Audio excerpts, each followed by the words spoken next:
Hi everyone, welcome back to my channel. My name is Coinx, and in today's video, we'll be checking out a free organ virtual instrument that is available for only Windows in 32-bit. It is called Sinos, and this is the latest version 2.0. This plugin has a whole lot of features, but in today's video, we're not going to go into that. I'll be leaving the link in the description so that you visit the official website, take your time and read through to find out more about this plugin.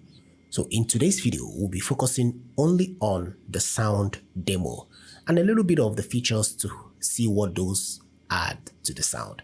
With that being said, guys, let's dive right in.